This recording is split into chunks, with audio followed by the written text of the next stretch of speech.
So this is clearly the end of the trail, unless you want the wet way back to Apgar Village. I'll take the wet way. Wade across, you're welcome to. It's probably low enough, it wouldn't be too much. And there's a trail on the other side, so you could pop that.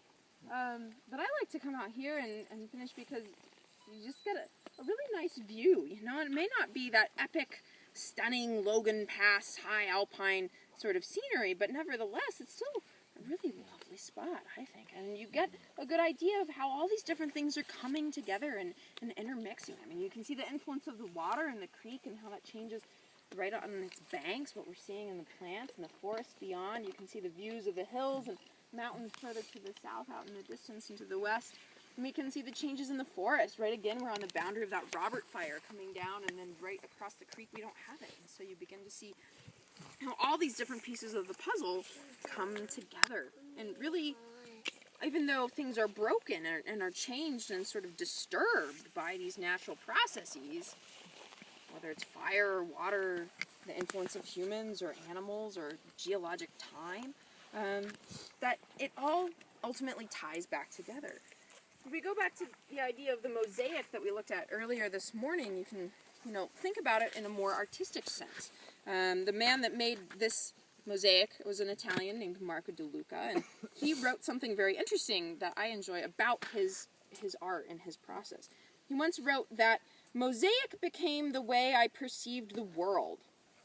Break it up and recreate a unity. Part of the nature of man is to recompose a unity that has been broken. In mosaic, I recreate an order out of shards. I think that's a really pretty image to think about the shards and what is broken, what creates breaks, what changes things here.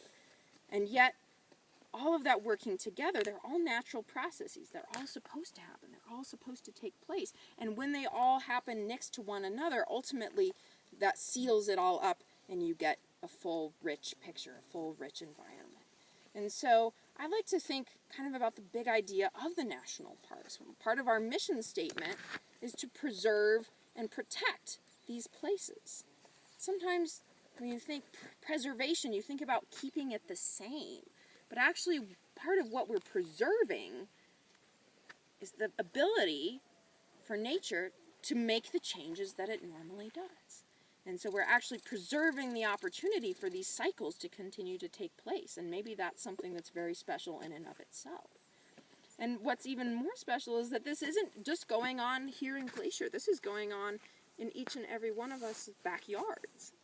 No matter where you're from, you step outside your door in the morning and you might see a bird's nest, or you might see plants growing, and you might see places where native plants are coming back someplace where maybe people have tried to manicure a lawn or create a more artificial garden in a place where they don't belong. And so we can look at those processes in a beautiful natural place like this, but we can see them at home as well.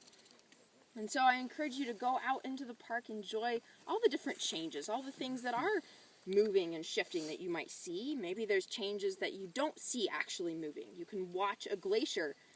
It's like watching paint dry. You won't see it actually flow out of the mountain, but you know it's going on, and you know it's changing what's around you. So go enjoy the wealth of the diversity that we have here in the park, but take it home with you as well. Enjoy the diversities in your own backyards, and enjoy those wonderful qualities of nature that are flowing and continuing to create the unity that we see wherever we go. So thank you all for coming along with me this morning. Thank you. It was a pleasure to have all of you.